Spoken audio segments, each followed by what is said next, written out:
하나님 말씀 구약성경 출애굽기 2장 1절에서부터 10절 말씀까지 보겠습니다. 구약 83쪽에 있습니다.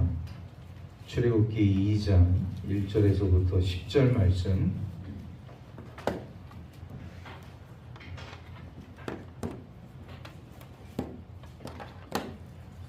우리 말씀을 한 절씩 교독하겠습니다.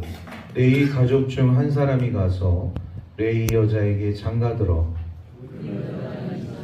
아들을 낳으니 그가 잘생긴 것을 보고 석 달 동안 그를 숨겼으나 더 숨길 수 없게 되매 그를 위하여 갈대 상자를 가져다가 역청과 나무진을 칠하고 아기를 거기 담아 나일강가 갈대 사이에 두고 그의 누이가 어떻게 되는지를 알려고 바로의 딸이 목욕하러 나일강으로 내려오고 시녀들은 나일강가를 거닐 때 그가 갈대 사이에 상자를 보고 시녀를 보내어 가져다가 열고 그 아이를 보니 아이가 우는지라 그가 아이를 불쌍히 여겼는데 이는 히브리 사람의 아들인가. 그의 누이가 바로의 딸에게 이르되 내가 가서 당신을 위하여 히브리 여인 중에서 유모를 불러다가 이 아이에게 젖을 머리게 하리이까.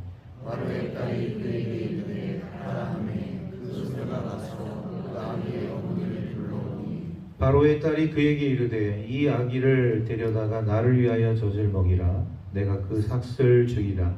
여인이 아기를 데려다가 젖을 먹이더니 그 아기가 자라매 바로의 딸에게로 데려가니 그가 그의 아들이 되니라. 그가 그의 이름을 모세라 하였는데 이는 내가 그를 물에서 건져내었습니다. 아멘. 예. 우리 남성교회를 위해서도 우리 많은 성도님들이 함께 기도해 주시고 또 우리 여전교회를 위해서도 우리 계속적으로 기도해 주시길 바랍니다. 이 시간 우리 옆 사람에게 이렇게 인사하도록 하겠습니다. 당신을 만나서 행복합니다. 당신을 만나서 행복합니다. 오늘 그 만남이라는 그 이제 주제를 가지고 말씀을 살펴볼 텐데 이 만남이 참 중요하잖아요. 우리 주 안에서 우리가 이렇게 만나게 되어진 것은 우연이 아니고 필연적인 만남인데 우리 모두가 다 우리 주님이 주시는 축복된 만남이 되어져야 할 줄로 믿습니다. 이 결혼 생활을 하다 보면은 뭐 10년, 20년, 30년, 40년, 50년, 60년까지 결혼 생활 하신 분 계시나요? 60년. 저는 지금 결혼한 지 60년. 김건희 원사. 62년? 63년. 어떻게 우리 염장로님 지겹지 않으세요?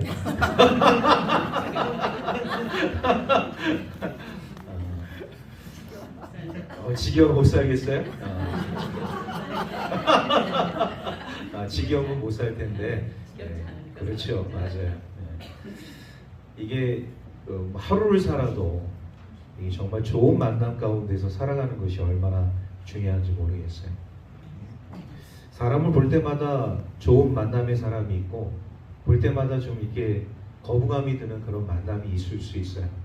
삶을 살아가면서 우리가 이제 관계를 맺고 살아가기 때문에 되도록이면 좀 좋은 관계 속에서 삶을 살아가는 것이 우리 그리스도인들의 삶 가운데 너무나도 필요하다는 것을 우리가 깨닫게 되어집니다. 이게 평생 원수가 되면 안 되잖아요. 그죠? 우리의 만남은 정말로 우리 주님 안에서 축복된 그런 만남이 되어져야 할 줄로 믿습니다. 오늘 이제 모세는요, 그런 의미에서 이 세 여인을 이제 만나게 되어지는데, 물론 이제 모세가 평생을 살아가면서 수많은 사람들을 만나게 되지만 이 어릴 적에 유아기 시기에 이 세 여인의 만남이 이 모세의 삶 가운데 얼마나 이 중요한 그 비중을 차지하고 있는 것인가를 오늘 이제 말씀을 통해서 우리가 살펴보려고 합니다. 먼저 이 모세의 만남 가운데서 이 어머니와의 만남, 그 어머니와의 만남이 굉장히 중요했는데 이 어머니의 그 만남 가운데서 그 모세의 어머니는 모세를 바라보게 돼 있을 때 오늘 아주 중요한 고백을 하게 되어져요.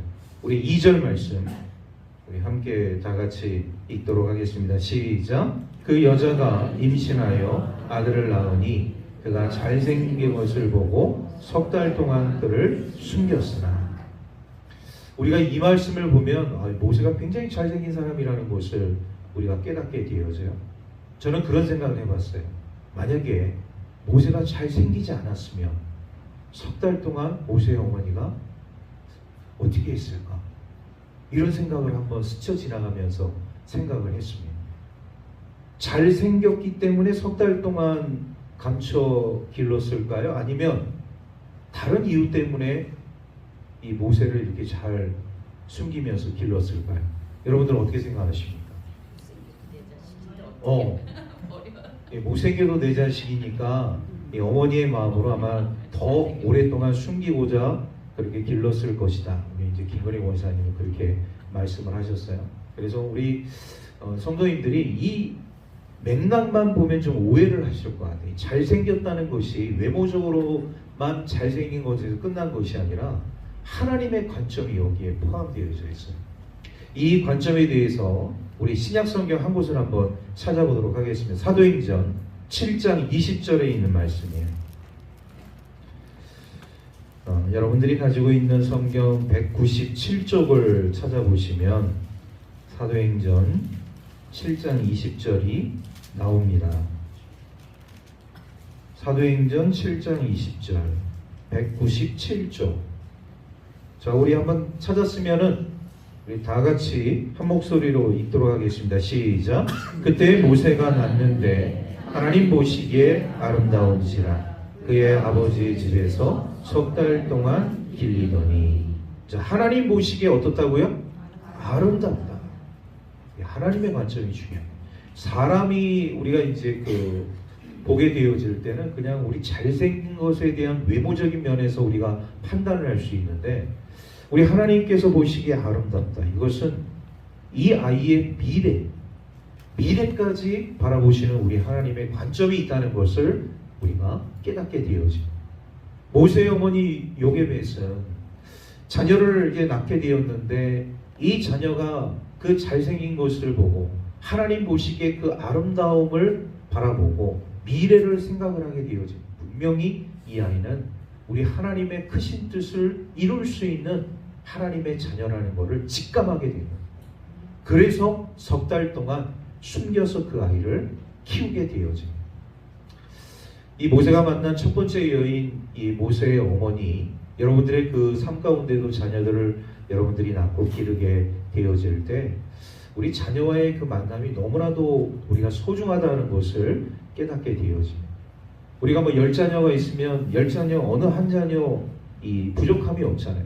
다 예쁘고 사랑스럽고, 그 자녀를 이제 키울 때 자녀마다 다 특징이 있기 때문에 한 사람도 똑같은 사람이 없어요. 10명이면 다 10명의 그런 어떤 개성이 다 다릅니다. 그럼에도 불구하고 부모님은 그 자녀들을 키우고 사랑스러워하고 온전히 열과 성의를 다해서 자녀를 양육하는 것이죠.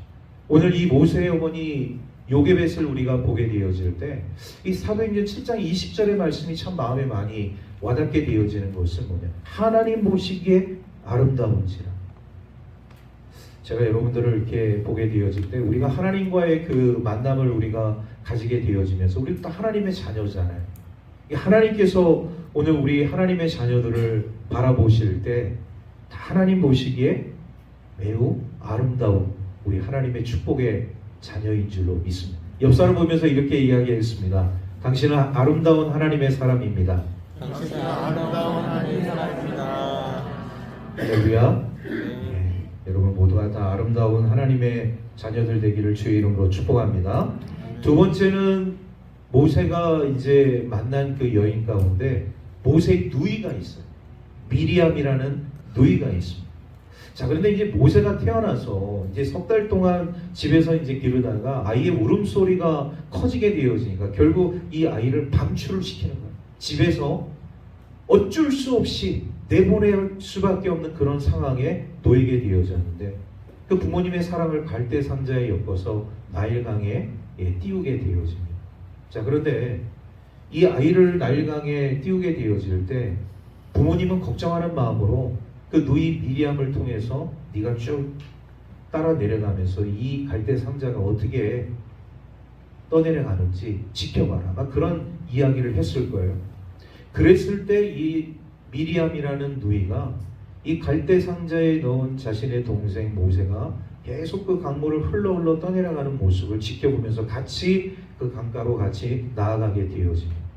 자, 그런데 때마침 이게 이제 그 숯불 사이에 걸리게 되어지는 갈대 상자가. 근데 때마침 그 시기에 여기서 이제 목욕을 이제 하고 있는 이 바로의 딸이 있게 되어지는데, 그 바로의 딸이 이 갈대 상자를 발견하게 되어지고 하녀들을 시켜서 저게 뭐냐 한번 확인해봐라 이렇게 이제 얘기를 했겠죠. 그래서 하녀들이 시녀들이 이 갈대 상자를 이제 가지고 와서 공주에게 보여줬을 때 그 안에 아주 잘생긴 아기가 있었는데, 바로 이 바로의 딸은 이 아기가 히브리 아이라는 것을 직감하게 되었다. 그때 등장한 사람이 누구냐? 모세의 누이 미리암이었어요. 그 모세의 누이 미리암이 이렇게 이제 바로의 딸에게 자신의 동생이 노출하게 되었을 때 어떻게 대응했는지 우리 7절, 8절 말씀을 우리 함께 다 같이 한 목소리로 같이 읽겠습니다. 시작. 그의 누이가 바로의 딸에게 이르되 내가 가서 당신을 위하여 히브리 여인 중에서 유모를 불러다가 이 아이에게 젖을 먹이게 하리이다. 바로의 딸이 그에게 이르되 가라 하매 그 소녀가 가서 그 아기의 어머니를 불러오니. 타이밍이 절묘하지 않아요?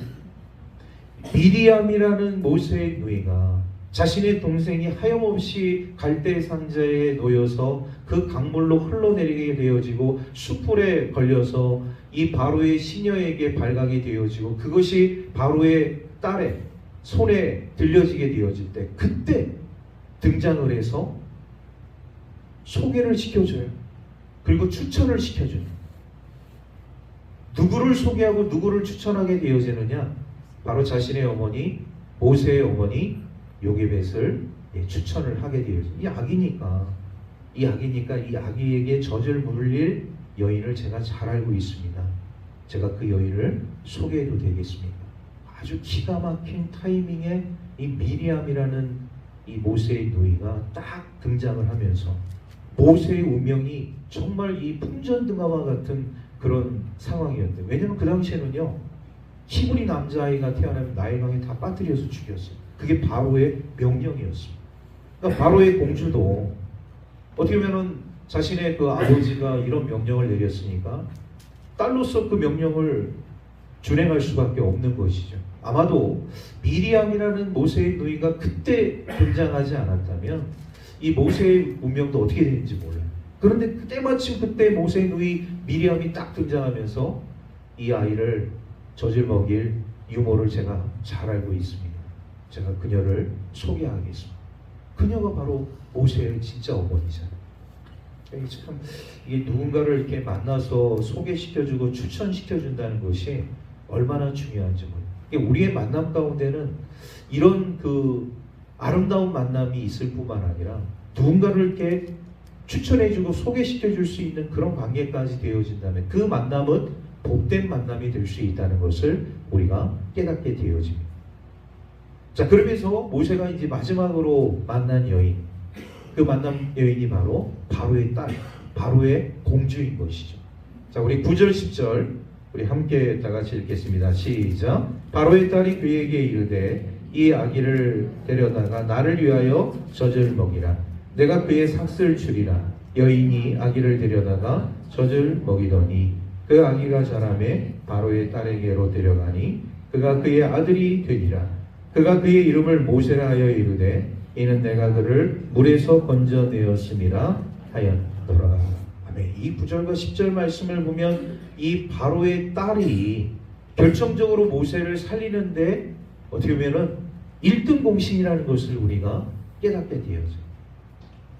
그래서 사실 바로의 딸이 이 히브리 아기를 보게 되었을 때 뭐 여러 가지 생각을 할 수 있습니다. 내가 이 아이를 키울 것이냐, 키우지 않을 것이냐. 내가 이 아이를 나일강에 버릴 것이냐, 버리지 않을 것이냐. 아마 여러 가지 생각을 할 수 있는데 아마 이 바로의 딸의 마음 속에서도 이 모세를 딱 보게 되어졌을 때 이 아이를 키우고 싶은 마음이 없지 않아 있었던 것 같아요. 그 마음을 엿보는 그 구절이 있습니다. 우리 6절 말씀, 그 6절 말씀을 우리 함께 다 같이 읽도록 하겠습니다. 시작. 열고 그 아기를 보니 아기가 우는지라 그가 그를 불쌍히 여겨 이르되 이는 히브리 사람의 아기로다. 바로의 딸의 마음속에 불쌍한 마음이 있었다는 거예요. 여러분, 우리가 이 사람을 대하게 되어질 때 이 불쌍히 여기는 마음이 참 중요한 것 같아요. 우리 옆 사람이 그렇게 이야기하겠습니다. 난 당신을 불쌍히 여깁니다.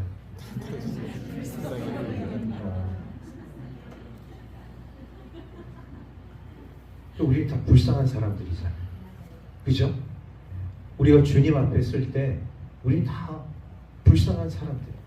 그래서 우리 하나님께 그렇게 기도하잖아요. 하나님, 저를 불쌍히 여겨 주십시오.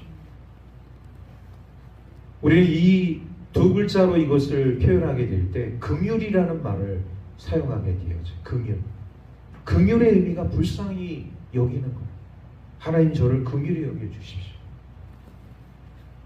아마 이 바로의 딸, 어떻게 보면 바로는 완악함의 대명사라고 이렇게 얘기할 수는 있지만 그 딸은 그나마 그래도 이런 긍휼의 마음이 있었던, 불쌍한 마음을 가지고 있었던 여인이었던 것을 우리가 보게 되어집니다. 그러니까 모세가 이렇게 어떻게 보면 이 죽을 수밖에 없는 그런 상황 속에서 이 바로의 딸의 그 긍휼 때문에 건짐을 받게 돼요.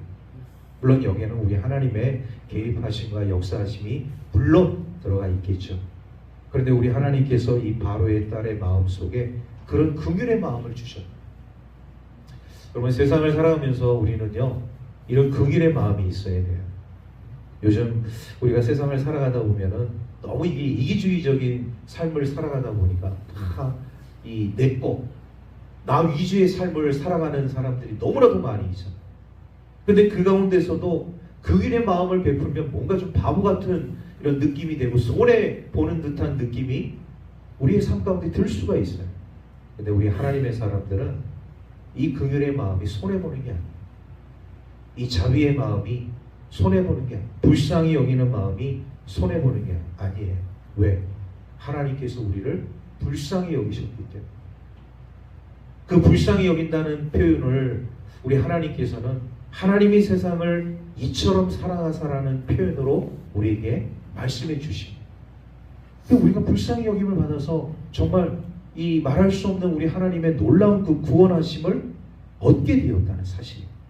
저와 여러분들은 이 세상 속에서 멸망할 수밖에 없는 죄인들이었는데 우리 예수 그리스도의 구속하심, 그 불쌍히 여기심, 우리 하나님의 놀라운 자비로우심으로 인해서 다 새 생명을 얻게 될 줄로 믿습니다. 그래서 우리가 서로가 서로를 위해서 이런 긍휼의 마음, 불쌍히 여기는 마음이 있어야 한다는 거예요. 나중에 바로의 딸의 이제 아들이 되어져서 이집트의 왕자가 되지 않습니까? 사실 이 모세가 이집트의 왕자로서 나중에 왕이 되어졌다면 그 모세의 그 동생이 람세스예요. 우리가 이제 이집트 왕자라는 그런 영화를 보게 되어지면 이 모세의 그 동생에 대해서도 잠깐 이제 이야기를 하게 되어요. 이집트의 역사 가운데 이 람세스의 역사가 있지만 람세스의 형에 대한 역사는 없습니다. 왜? 지워버렸기 때문에. 그가 히브리인이고 나중에 사람을 죽여서 도망갔기 때문에 아예 그냥 이집트 역사에서 빼버린 거예요. 그 이집트의 역사에서 빼낸 사람이 누구냐? 바로 모세입니다. 그런데 우리 하나님께서는 그런 이집트의 역사 가운데 올라가는 것보다는 우리 하나님의 구원의 역사 가운데 모세를 사용하지 않습니까? 이스라엘 백성들이 애굽에서 430년 동안 압제 고통의 세월을 받게 되어질 때 우리 하나님께서 모세를 통해서 그들을 구원해요. 모세가 이 물에서 건짐을 받은 것처럼 구원함을 얻은 것처럼 모세는 나중에 그것을 다시 우리 하나님의 은혜로 갚습니다. 하나님의 자녀들을 구원하는데 자신이 희생양이 되어지는 것이죠. 이 놀라운 이런 구원의 은총이 바로 이 모세의 삶 가운데 있었는데 모세의 삶 가운데 세 번째 만난 그 여인의 삶을 통해서 이런 놀라운 축복이 나타나게 되었다는 거예요. 어떻게 보면 이 유아기 시절에 이런 세 여인을 모세가 이렇게 만나게 되었는데 이 만남은 정말 축복된 만남이었다는 것이죠. 은혜로운 만남이었고 우리 하나님의 놀라운 긍휼이 나타나는 만남이었다는 것을 우리가 보게 되어질 때 우리 성도들의 이 삶 가운데도 좋은 만남, 아름다운 만남, 이런 행복한 만남이 우리 주님 안에서 계속적으로 이루어질 수 있기를 주의 이름으로 축복합니다. 기도하겠습니다. 하나님 감사합니다. 우리가 이게 주 안에서 아름다운 만남을 가질 수 있도록 인도해 주신 은혜 감사를 드립니다. 모세가 어릴 적에 아름다운 세 여인을 만남으로 인해서 그의 인생이 참으로 아름답게 변화되어진 것처럼 오늘 우리들의 삶 가운데도 주님과의 아름다운 만남을 통해서 우리들의 삶이 온전하게 그리고 더 아름답게 복되게 변화되어지는 우리 축복의 통로들이 다 될 수 있도록 은혜 내리어 주옵소서. 모든 것 감사드리며 우리 구주 예수 그리스도의 이름으로 기도하옵나이다. 아멘.